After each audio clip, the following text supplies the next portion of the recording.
السلام علیکم ورحمۃ اللہ وبرکاتہ۔ استقبال ہے آپ کا محمد افضل آفیشیل یوٹیوب چینل پر۔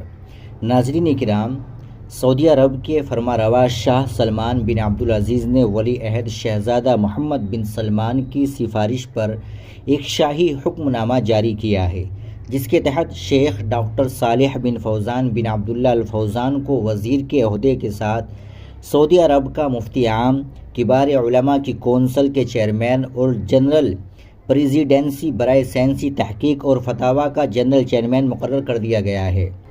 العربیہ کی رپورٹ میں ڈاکٹر صالح الفوزان کی سوانح عمری کی جھلکیاں پیش کی ہے۔ ڈاکٹر صالح الفوزان 1354 ہجری 1936 عیسوی میں القصیم کے شہر الشماسی میں پیدا ہوئے۔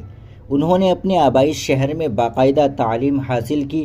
اس کے علاوہ بریدہ میں دینی دروس کے حصول کے لیے بعض علماء جیسے شیخ عبداللہ بن حمید کے حلقے اور شیخ ابراہیم بن عبید کے حلقے میں بھی شرکت کی۔ نئے مفتی عام کے پاس ایک وسیع علمی ذخیرہ ہے۔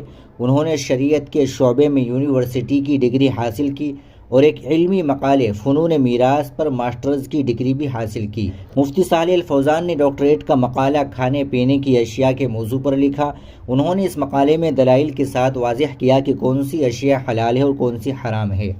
انہوں نے تدریس کے شعبے میں کام کیا، 2 سال تک ریاض کے سائنسی ادارے میں پڑھایا، پھر college of Shariah, college of اصول الدین سے گزرتے ہوئے ہائر انسٹیٹیوٹ آف جسٹس کے ڈائریکٹر کے طور پر کام کیا، اور اس کے بعد ادارے میں اپنا کام کی مقررہ مدت پوری ہونے کے بعد وہ اسی ادارے میں دوبارہ تدریس پر واپس آئے۔ متعلقہ تناظر میں شیخ صالح الفوزان دیگر ذیلی سرگرمیوں میں بھی حصہ لیتے ہیں، جیسے لیکچرز دینا۔ شیخ صالح کبار علماء کی کونسل کی رکنیت اور مکہ مکرمہ میں فقہی اکیڈمی کی رکنیت بھی رکھتے ہیں۔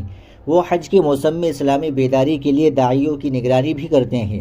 ناظرین کرام، آپ اس اہم خبر کے تعلق سے کیا کہیں گے؟ کمنٹ باکس میں ضرور بتائیں۔ ویڈیو کو لائک اور شیئر ضرور کر دیں، چینل کو بھی سبسکرائب کر لیجیے گا۔ السلام علیکم ورحمۃ اللہ وبرکاتہ۔